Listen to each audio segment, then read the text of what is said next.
എനിക്ക് മുൻ തിരുവിതാംഭരണം കമ്മീഷണർ 2022 കാലയളവിലെ തിരുവാഭരണം കമ്മീഷണറായിരുന്ന ശ്രീ ജി ബൈജു അദ്ദേഹം ടെലിഫോൺ ലൈനിലുണ്ട്.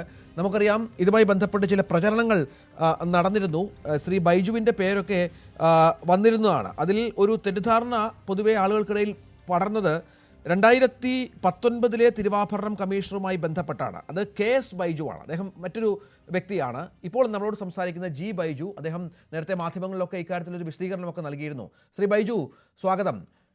ഇന്നിപ്പോൾ 2019 ദേവസ്വം ബോർഡിനെ പ്രതി ചേർത്തിരിക്കുകയാണ്. അസാധാരണമായ സാഹചര്യമാണ്. നേരത്തെ നമുക്കറിയാം മുഖ്യമന്ത്രിയും ദേവസ്വം മന്ത്രിയും ഒക്കെ പ്രതികൾ ദേവസ്വം ബോർഡുമായി ബന്ധപ്പെട്ട ഒരു ആരോപണം ഇല്ല എന്ന് പറഞ്ഞിടത്താണ് വളരെ കൃത്യമായി തന്നെ ചില കണ്ടെത്തലുകൾ സംഭവിച്ചിരിക്കുന്നത്. ഇപ്പോഴത്തെ ദേവസ്വം പ്രസിഡന്റ് പറയുന്നത് 2024 ശേഷം കാര്യങ്ങളെല്ലാം ശുദ്ധമാണ്, അതിന് മുൻപാണ് അവതാരങ്ങൾ എന്നാണ്. താങ്കൾ അവിടെ ഈ പറഞ്ഞ പോലെ കമ്മീഷണർ ജോലി ചെയ്ത സമയത്ത് ഈ അവതാരങ്ങളെയൊക്കെ ശ്രദ്ധയിൽപ്പെട്ടിരുന്നോ? അവിടെ അന്ന് തിരുവാഭരണം കമ്മീഷൻ ആയിരിക്കുന്ന സമയത്ത് ഞാൻ ഉള്ള സമയത്ത് അങ്ങനെ ശബരിമലയുമായി ബന്ധപ്പെട്ട് സ്വർണവും അതായത് മറ്റ് പിന്നെ അങ്ങനെയുള്ള സാധനങ്ങളുടെ പണികളൊന്നും തന്നെ സ്പോൺസർമാരുമായി ബന്ധപ്പെട്ട ഒരു വർഷക്കാരൻ നടന്നിട്ടേ ഇല്ല. തിരുവാഭരണ കമ്മീഷനുമായി ബന്ധപ്പെട്ടുള്ള സംവിധാനത്തിൽ അന്ന് ദേവസ്വം ബോർഡ് പ്രധാനമായും 2 വർക്കാണ്. അത് പ്രധാനമായും ഇപ്പൊ ഹൈക്കോടതിയുടെ കൃത്യമായ ഒരു സൂപ്പർവിഷൻ, ഹൈക്കോടതിയുടെ ഒരു പിന്നെ ഒബ്സർവറേയും കൂടെ വെച്ചിട്ട് അന്ന് ദേവസ്വം ബോർഡ് നേരിട്ട് നടത്തിയ ശബരിമല ശ്രീകോവിലിന്റെ ചോർച്ച നടക്കുന്ന ഒരു പോസ്റ്റിംഗ് ഉണ്ടായിരുന്നു. ആഴ്ചകളോടും അവിടെ ഫുൾ ടൈം വീഡിയോ റെക്കോർഡായിട്ട് നടത്തിയിട്ടുള്ള ഒരു കാര്യം. അങ്ങനെയുള്ള കാര്യങ്ങളൊക്കെ ചെയ്ത സമയത്ത് ഇതിനകത്തൊന്നും പ്രത്യേകിച്ച് അവർ സ്പോൺസർമാരൊന്നും അന്നില്ലായിരുന്നു.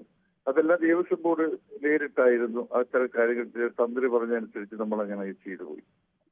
അതാണ് നമ്മൾ അന്ന് ചെയ്തത്. എന്നിട്ട് എന്റെ കാലഘട്ടങ്ങളിൽ തിരുവാഭരണം കമ്മീഷൻ ഓഫീസുമായി ബന്ധപ്പെട്ട് ഇത്തരം സ്പോൺസർമാരെ വെച്ചുകൊണ്ടുള്ള വർക്കുകളൊന്നും നടന്നിട്ടില്ല. പിന്നെ പല ക്ഷേത്രങ്ങളിലും കടുത്തുരുത്തി തുടങ്ങിയ ക്ഷേത്രങ്ങളിലൊക്കെ അവിടുത്തെ ക്ഷേത്ര ഉപദേശക സമിതി കേരള ഹൈക്കോടതിയുടെ നിർദ്ദേശപ്രകാരം വളരെ കൃത്യമായിട്ട് അവിടെ പിന്നെ കുടിമരത്തിന്റെ പണികളുമൊക്കെ നിർവഹിച്ചു. അതിന് ദേവസ്വം ബോർഡിന്റെ മുഴുവൻ സൂപ്പർവിഷൻ ഉണ്ടായിരുന്നു. അത് ഹൈക്കോടതി കൃത്യമായി അത് ഇത് കഴിഞ്ഞതിന്റെ റിപ്പോർട്ടും കാര്യങ്ങളും സമർപ്പിക്കുകയുണ്ടായി. അങ്ങനെ ഒരു വ്യവസ്ഥാപിത മാർഗത്തിൽ കൂടെ മാത്രമേ എന്റെ ആ കാലഘട്ടത്തിൽ ഇത്തരം ജോലികളൊക്കെ നടന്നിട്ടുള്ളൂ.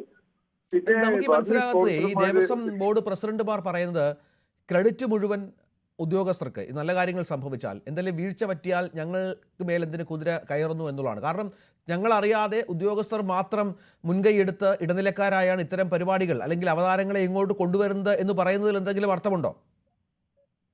ഇതിനകത്ത് 2 കാര്യമുണ്ട്. നമ്മള് ഇപ്പൊ സ്വാഭാവികമായിട്ടും കാടടച്ചതിനകത്ത് വെടിവെക്കരുത്. കാരണം വിജയം മല്യ 30 കിലോയ്ക്ക് കൂടുതൽ സ്വർണവും 1900 കിലോ ചെമ്പ് ഉപയോഗിച്ച് അദ്ദേഹം ഒരു വഴിപാടായിട്ടാണ് ഈ ക്ഷേത്രം മൊത്തം പിന്നെ 98-99 കാലഘട്ടങ്ങളിൽ സ്വർണം കുഴിച്ചത്. ഇങ്ങനെ വിജയമല്യയെ പോലെ അതിനുശേഷം 18-ാം പടി പഞ്ചലോഹം പൊതിഞ്ഞത്, പിന്നെ അതൊരു ഉപദേവാലയങ്ങളുടെ അവിടെ പിത്തള പൂശല് അവിടെ പൂശിക്കൊണ്ടുവന്ന് സ്വർണം പൂശിക്കൊണ്ടുവന്ന് കുമരൻ ടെക്സ്റ്റൈൽസ് ഇവിടെ തമിഴ്നാട്ടിലെ അവർ കൊണ്ടുവന്ന് സമർപ്പിക്കുകയാണ്. അങ്ങനെ ഇതേപോലെ നമ്മൾ അവിടുത്തെ ശബരിമലയുമായി ബന്ധപ്പെട്ട് കൃത്യമായി കാര്യങ്ങൾ ചെയ്ത ഒരു പ്രത്യേകിച്ച് ഈ ഒരു ശബരിമല സീസൺ കഴിഞ്ഞാൽ തിരുവിതാംകൂർ ദേവസ്വം കൊണ്ട് കിട്ടുന്ന ചെലവ് 34 കോടി രൂപ കിട്ടി കഴിയുമ്പോൾ അതിന് ചെലവ് കഴിയുമ്പോഴത്തേക്ക് 200 കോടി രൂപയാണ് തിരുവിതാംകൂർ ദേവസ്വം കൊണ്ട് കിട്ടുന്നത്. അന്നേരം തിരുവിതാംകൂർ ദേവസ്വം കൊണ്ട് ആ പണം ലഭ്യമാകുമ്പോൾ സ്വാഭാവികമായും ദേവസ്വം കൊണ്ട് കീഴിൽ 1252 ക്ഷേത്രങ്ങൾ നമുക്കുണ്ട്. അത് സ്വയം പര്യാപ്തമായ ക്ഷേത്രങ്ങൾ ഏതാണ്ട് 58 മാത്രമാണ്.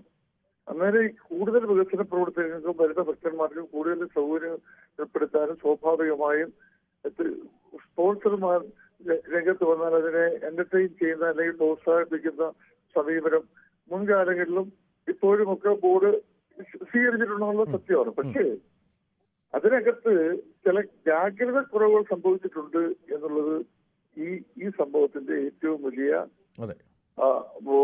പിന്നെ പാഠമാണെന്നാണ് ഞാൻ മനസ്സിലാക്കുന്നത്. കാരണം ഒരു ഉടകൃഷ്ണ പൂറ്റി വരുന്നു, മാധ്യമങ്ങളിലൂടെയൊക്കെ വരുന്ന വാർത്തകളൊക്കെ വളരെ ഞെട്ടിപ്പിക്കുന്നതാണ്. ഉടകൃഷ്ണ പൂറ്റി എന്താണ്, ഏതാണ് അദ്ദേഹത്തിന്റെ തൊഴിൽ എന്താണ്? അദ്ദേഹം ശബരിമലയിൽ ഞാൻ മനസ്സിലാക്കിയ 2007 മറ്റോ ഒരു ആലപ്പുഴ കണ്ടുള്ള ഒരു ഒരാൾക്ക് ഈശാൻ ചെയ്തപ്പോൾ അദ്ദേഹത്തിന്റെ സഹായിയായിട്ട് അവിടെ വന്നതാണ്. പക്ഷെ അതിനുശേഷം ഉണ്ടെങ്കിൽ സംഭവത്തിൽ നിരന്തര മാസങ്ങൾ വന്ന് അവിടെ എല്ലാ സ്ഥലങ്ങളിലുള്ളവരുമായി അവിടെ വരുന്ന തീർത്ഥാടകരുടെ കാര്യത്തിലുമൊക്കെ ഒരു വലിയ ബന്ധം ഉണ്ടാക്കിയെടുക്കുന്നതുണ്ട്. പക്ഷേ ഈ അദ്ദേഹത്തിന്റെ കാലഘട്ടത്തിൽ ഈ നടക്കുന്ന ഈ സ്പോൺസർമാര് ഇപ്പോ പലപ്പോഴും അദ്ദേഹത്തിന്റെ പേരിൽ നടന്ന വർക്കിന് സമാഹരണം എന്നുള്ള തരത്തിലാണ് ചാനലുകളും ഒക്കെ വിജിലൻസിന്റെയൊക്കെ കണ്ടെത്തലുകളെ പറ്റി പറയുന്നത്. അതുകൊണ്ട് നമ്മൾ ഇതിനകത്ത് കാണിക്കേണ്ട ജാഗ്രത, ഇത്തരം ആൾക്കാരെയൊക്കെ കണ്ടെത്തുമ്പോൾ ഇത്തരം ആൾക്കാരെയൊക്കെ പിന്നെ ശബരിമലയിലെ അല്ല നാട്ടുമ്പുറത്തെ ക്ഷേത്രങ്ങളിലെ അതിന് വികസന പ്രവർത്തനങ്ങൾ ഏർപ്പെടുത്തുമ്പോൾ അവർക്കൊക്കെ ഇത് ചെയ്യുവാൻ ശേഷിയുള്ളവരാണോ, അവരുടെയൊക്കെ ഒരു പൂർവാശ്രമം ഒക്കെ ഒന്ന് അന്വേഷിച്ചിരുന്ന ഇനിയെങ്കിലും അതിനൊരു കൃത്യമായ പ്രോട്ടോകോൾ ഉണ്ടാക്കിയാൽ തീർച്ചയായും ഇക്കാര്യത്തിൽ വ്യവസ്ഥയുണ്ടാകും എന്നാണ് ഞാൻ. തീർച്ചയായും നന്ദി ശ്രീ ബൈജു. ഏതായാലും ഇനിയിപ്പോൾ ഇത് പറഞ്ഞിട്ട് കാര്യമില്ല, കാരണം അടിച്ചു മാറ്റാവുന്നതൊക്കെ അടിച്ചു മാറ്റി ഈ പോറ്റി എങ്ങോട്ടേക്ക് കൊണ്ടുപോയി എന്നും സ്വർണ്ണമൊക്കെ എവിടെയാണ്, ഇടനിലക്കാരനായി നിന്ന് തട്ടിയ പണമൊക്കെ എങ്ങനെയാണെന്നൊക്കെ കാത്തിരുന്ന് കാണണം. ശ്രീ